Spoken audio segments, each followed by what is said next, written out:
No, it's not secret. They made it known months ago that it was going to be happening. And now that it's happening, everybody's going like, I can't believe they're doing 2 Mortal Kombat movies.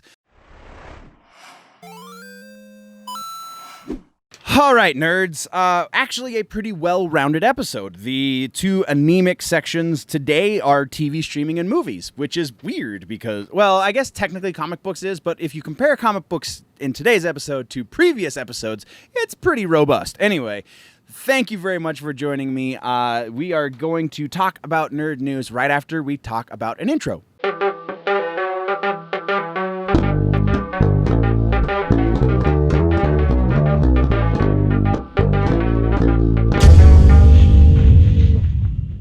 Before we go any further, don't forget to subscribe. Whatever platform you are watching or listening on, you must subscribe in order to get all of the nerdy news. Okay, moving on. Okay, so no housekeeping to speak of, really. Still trying to finish, as some of you have noticed, I just posted a reaction video. Some of the assets are not exactly 100% done, so I do apologize. But I am still working on it, and we are still rolling. That being said, let's jump into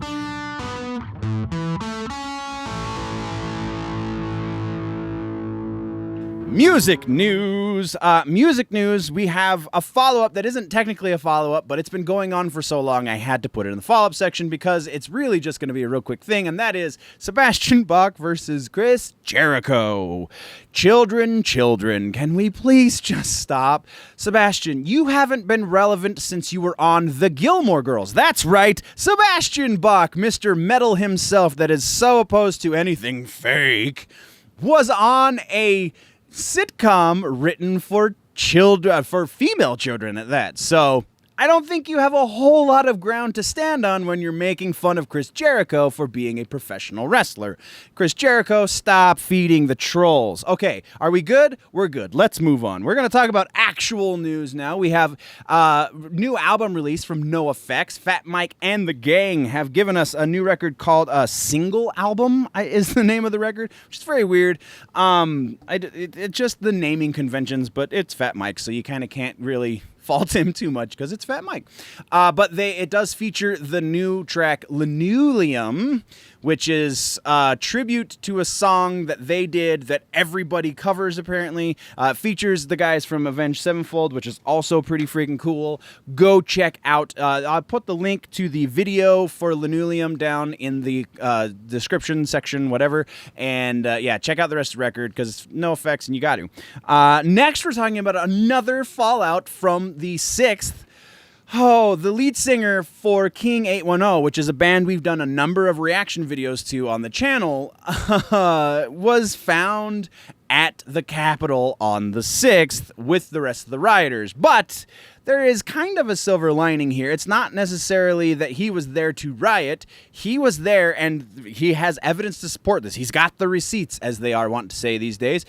He was there to film a music video with the riot as the backdrop, which actually, if you listen to King 810's music, that makes a lot of sense. So, yeah, just a very interesting situation, which also means maybe we're going to be hearing some new King 810 music very soon, which is not a bad thing. Next, we're moving over to Black Sabbath. That's right, the godfathers of metal. Like, seriously, these guys birthed 7 different subgenres as well as the main genre because they're amazing. Anyway, so they are re-releasing 2 of the Dio era albums. Those 2 albums are Mob Rule and Heaven and Hell. Those 2 records are going to have additional content with them in the re-release. The additional content is going to be live versions of songs. Also, I believe it was the Mob Rule record is going to have a complete unheard live album that they never put out. So all kinds of awesome coming from the Sabbath. We're moving on. Our final piece has to do with YouTuber, music man, Jared Dines. Jared Dines just put out a video. This is a real quickie. It was just too awesome to not talk about. The Mountain Dew Gent 20-string guitar meme, or meme guitar, I guess, exists, and Jared Dines has it. Of course he does. And he just made a Mountain Dew Gent video. As much as I want to hate it for the gimmick, it's pretty heavy and it's kind of awesome, but that is all we have for the music section. Okay, TV streaming, like I said, is a quickie today. So, quickie is, first and foremost, happy WandaVision Day. I hope everyone is enjoying the first 2 episodes. I have yet to partake, but by the time you're watching this, I will probably have watched one or both of them. So, definitely awesome. Looking forward to it. But the only actual piece of news that we're talking about in TV streaming today, there's really honestly not even been a whole lot of those, like, you know, I always say when we talk about comic books, like, I just can't keep up with all the comic book news. So, like, if it's something major, we'll talk about it. If it's an announcement of a new book, we'll talk about it. Same thing kind of goes for TV streaming. If it's an announcement for a new series, we'll talk about it. If we have an episode that we're going to talk about, I don't talk about episodes of shows. That's not the news. This is what's potentially going to happen in this episode. So news-wise pertaining to TV streaming today is Dustin Diamond just announced officially. There has been speculation over the last, I believe, 2 weeks since he has been admitted into the hospital. He just officially announced that he does have stage 4 cancer. Did not say what kind of cancer it was, so we have no way of gauging the survivability of the cancer, though it has reached stage 4, which means still not a whole lot of room for survivability. So definitely going to take a moment of silence and try and do what we can for the people in Dustin Diamond's camp.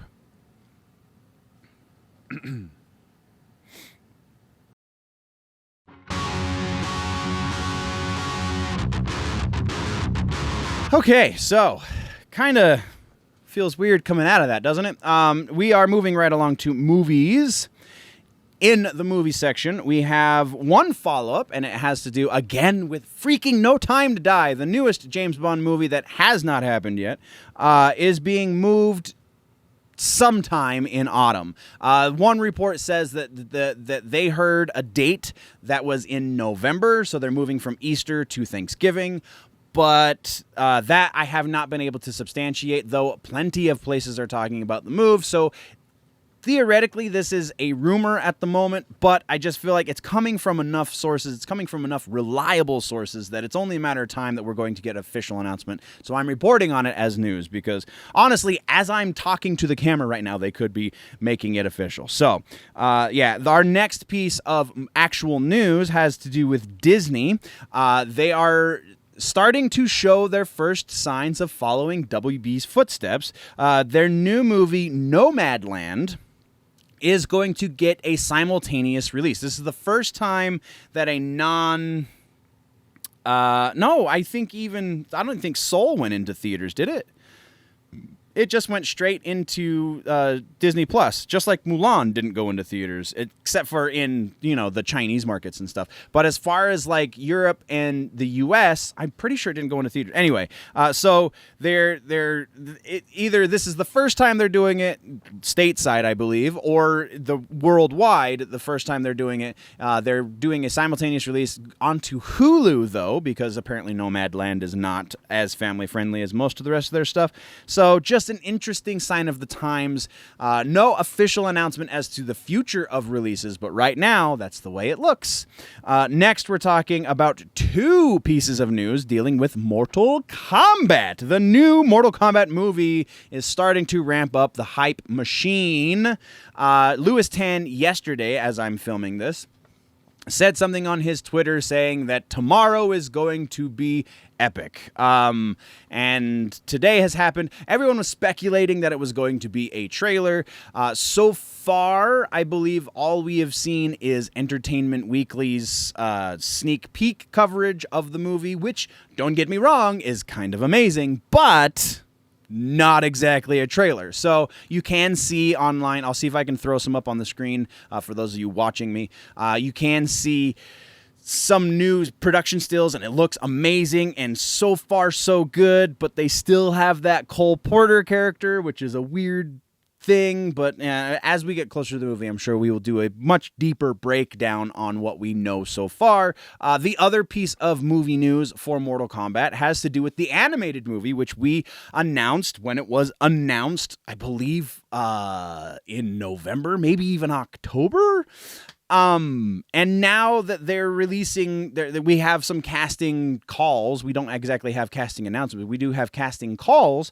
I'll go through those characters real quick. For the casting calls are Cobra, Kira, Tremor, Kuai Liang, who, as you well know, if you play Mortal Kombat, is the second Sub-Zero, the younger brother of the original Sub-Zero, and Cabal. All are being casted. There is, up on the Illuminati, they have the official description of the characters.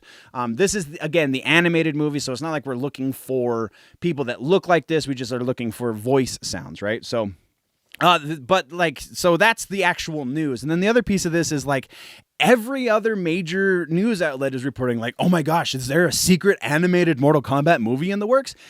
No, it's not secret. They made it known months ago that it was going to be happening. And now that it's happening, everybody's going I can't believe they're doing 2 Mortal Kombat movies. You guys are not paying attention. Thank you very much. We're moving on.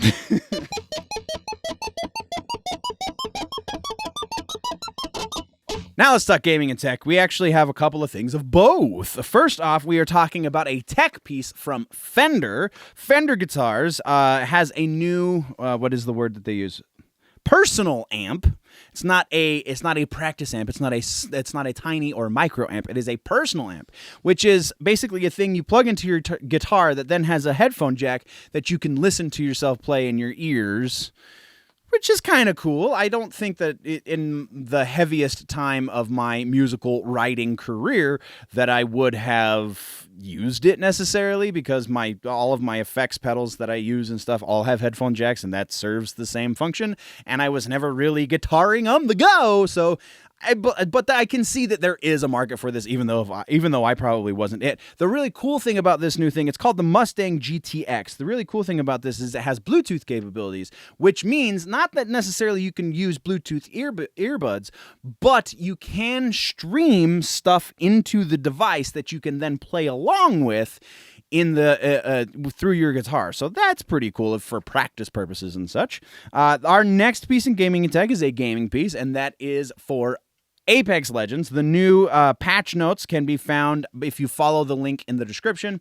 New patch notes for the next season update. Next season update, I believe, is still a week or 2 away, but they are coming, so check it out. Our next piece is tech piece. It's a gaming tech piece, so it's kind of both. From Sony, PlayStation 5 is reporting the lowest sales since the mid-90s for Sony and any one of their consoles. This is very specifically in Japan, because in America we can't get enough of that tech, so they keep selling out over here. But in Japan, they're apparently in some sort of an abundance because they aren't moving units.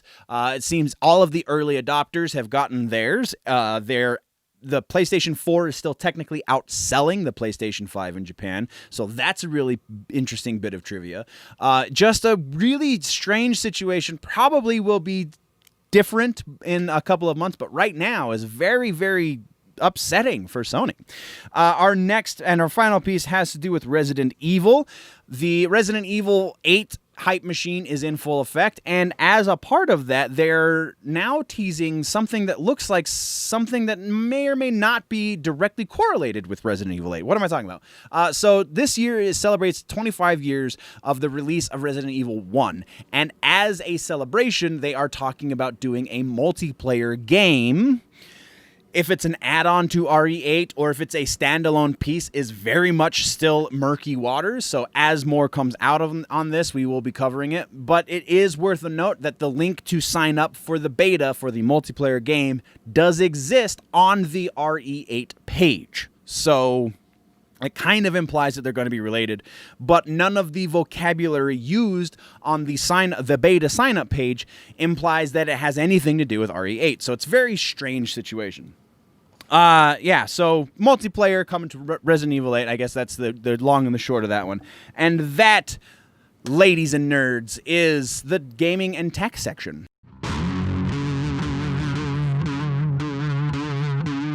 Comic books and books. We actually have stuff to talk about. That's kind of weird. So, comic books. First thing, we have the announcement of a new Batman book. Of course we have a new Batman book, but this time it's an all-ages friendly Batman book because it's Batman teaming up with none other than Scooby-Doo.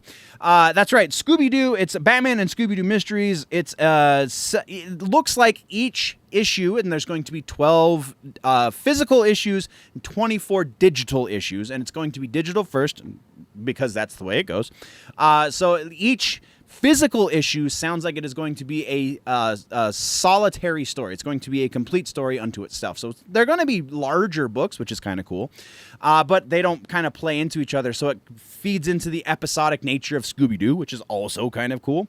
And it's the first book is going to be digitally available on the 27th of March and then in print on the 13th of April. So you got approximately 2 weeks between the digital release and the physical release, but then once they start, they look like they're going to be about a week or 2 weeks separate from each other. So from one digital release to the next, it's about a week to 2 weeks between each issue, and then again from one physical release to the next, same thing. So very interesting, very cool. Moving on. Our only other piece in comic books has to do with the new Robin book. So Robin, Damian Wayne Robin, is getting his very own standalone ongoing book. So it's not going to be a miniseries. It is going to be an ongoing book. The writer for the books to start things off is Joshua Williamson. His artist is going to be Gleb Melnikov. Sorry if I mispronounced that. And it sounds like it's going to be really interesting. This has to do, if you're keeping up on your Batman lore, Damian has kind of ditched the Bat family to a certain extent, so this is taking place in that span of time. One of the synopsis reads that he's going to confront his mother, so we're going to get some Talia al Ghul action in there too. Just a whole lot of interesting and potentially amazing comic book writing. So it sounds like what DC was doing, because everybody's like, oh no, they're paring down all their books. They're going to start closing the DC publishing offices and so on and so forth. It seems like, yes, that still could be the case, but then they started announcing new books. And this new Robin book is actually going to be part of, where is it? Infinite Frontier, which is the next event after Future State. So, yeah, very interesting. Let me read you the brief synopsis that they released. After learning of the deadly League of Lazarus tournament, Damian has a new mission: to win the tournament and prove he is the greatest fighter in the DC universe. But first, he must find the secret island where the tournament is being held. So it's got even kind of Mortal Kombat undertones, which definitely has me hyped. So, yeah, that is what we have for comic books, guys. We're going to move right along. Now we're into the rumor mill. Rumors. Rumor mill, we have... All right, so I put this in confirmations, refutations, because it's very interesting the way Feige says this. So, dealing with Spider-Man 3, Feige has alluded to the rumors, all of the rumors, being true. But it's an illusion. It's allusion, not illusion. An allusion. It's an allusion, not outright confirmation. So he's pretty vague with his vocabulary. I didn't put the exact quote in the notes because I take amazing notes, but the quote is very vague language, so it could leave doors open. It seems like, if you want to believe the rumors, it seems like at least some of that vague vocabulary has to do with the fact that Tobey Maguire still has not signed the contract, so he can't say, yes, everybody is coming back. So, very interesting. Moving into the actual rumors now, we have Chris Evans is rumored to be returning as Captain America. Now, this gets really super murky because literally as I was doing the research on this piece, Chris Evans then comes out and says, rumors that I'm coming back as Captain America, news to me, which leads a lot of people to be, see, he's shooting it down. It's nothing but silly rumors. No, remember, this has happened to us a couple of times, very, very recently. Specifically, I'm thinking of Mads Mikkelsen, but I know there's at least one other one. I'm just not thinking of the names. So just because he's playing dumb means Disney has a lot of money, not necessarily that this is just a silly rumor and should be disregarded outright. So yes, there is a rumor that Chris will be coming back as Cap to some degree. Now, we know that What If is happening. We also know that they made it very clear that at all costs, they're going to get the original on-screen actors to do the voices for the What If series. So very likely, that's what I think it's going to be.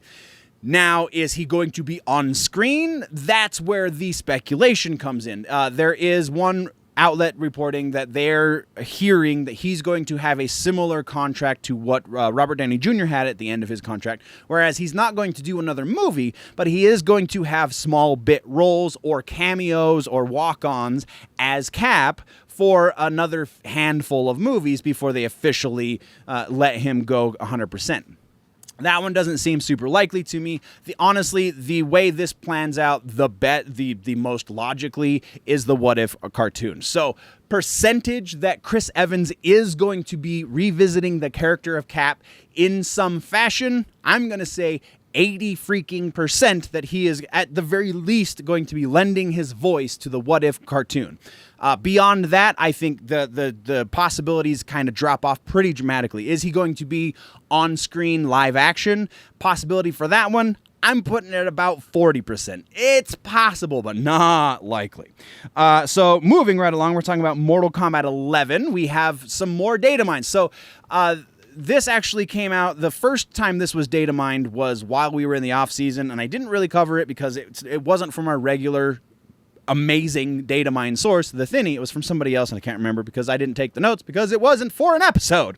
But Mortal Kombat 11, the Thinny is now data mined in information from the PC version of Mortal Kombat 11 that implies that Fire God Liu Kang and Kronika are going to be playable characters somehow.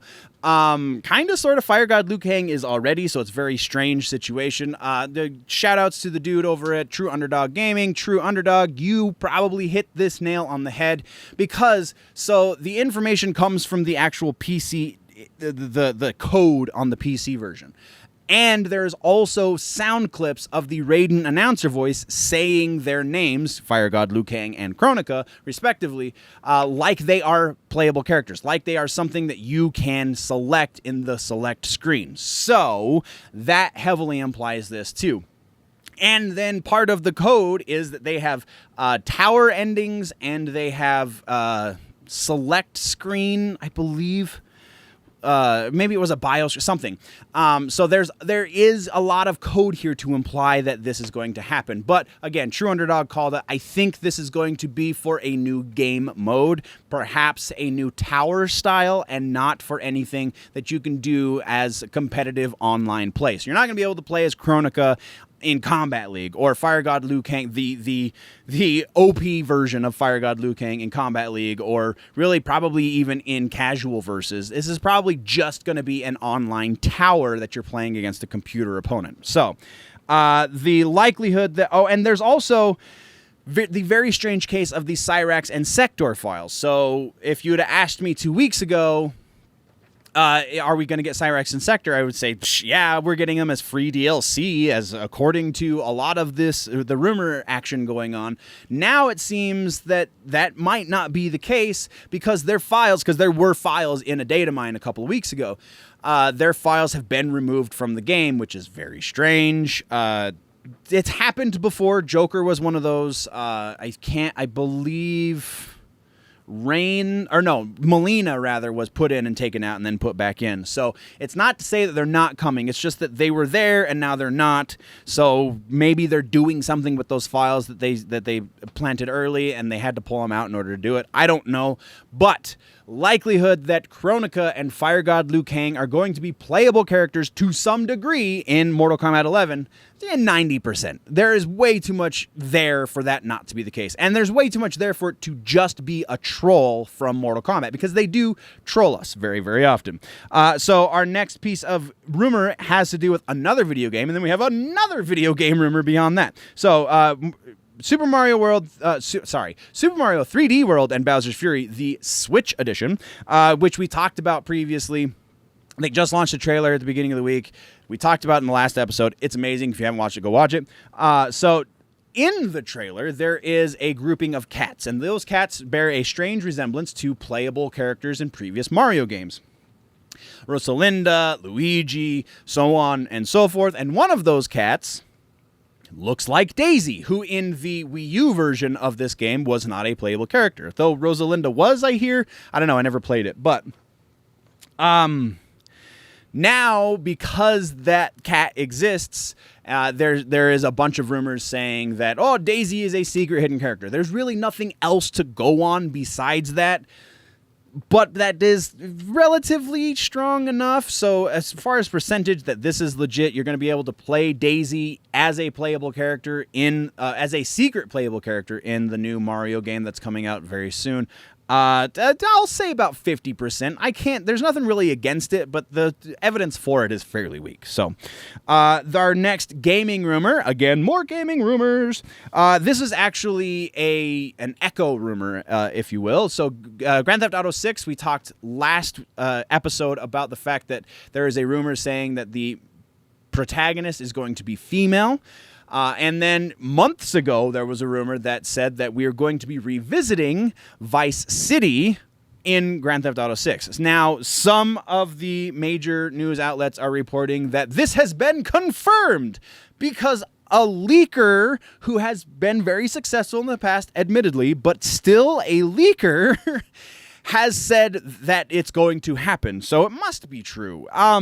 It's until it comes from Rocksteady or any of the not Rocksteady. What am I talking about? Rockstar. Until it comes from Rockstar or any of the actual people involved with making the game, it's still a freaking rumor. So the fact that leaker has now come out and said, yes, these rumors that you've heard are correct, gives it a lot more credibility, so we're going to bump it up to about a 75% chance that these both are going to happen. Actually, I'm going to split this in half. 75% chance that we are going to see a female protagonist for the first time in a Grand Theft Auto game. I'm going to put it at 90% that the Vice City thing is correct because they have kind of started to release artwork that implies we're going to be revisiting Vice City. So, yeah. That's all we've got there. Sorry, I kind of lost my train of thought. Our final piece of rumor news and then final piece for the episode has to do again with the MCU and a new rumored X-Men character getting their own movie. Rogue is the newest character who is rumored to be getting her own movie, and I'm going to say the same thing that I said for Storm. It's possible. Feige has said in no uncertain terms that nothing for the X-Men is currently going forward at all. So is it on somebody's wish list at Marvel Disney? Absolutely, very, very 100% likely that that's the case. Is it actually in motion? No. Rogue getting a solo movie very probably will happen in like 6 years. Right now, not in the cards. So we're putting this at 10% likelihood that Rogue in the next 2 years, because that's kind of the time frame we're working with right now for Phase 4, 2 to 3 years, Rogue will not be getting her very own movie in that time frame.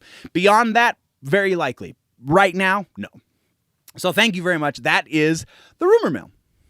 And that's the end of the episode, guys. What did I miss? What should we talk about in the next one? As I bump the microphone, let me know in the comments down below. If, though, you want to go deeper into the conversation, jump over to the website, generallynerdy.net, patreon.com/generallynerdy to support more directly.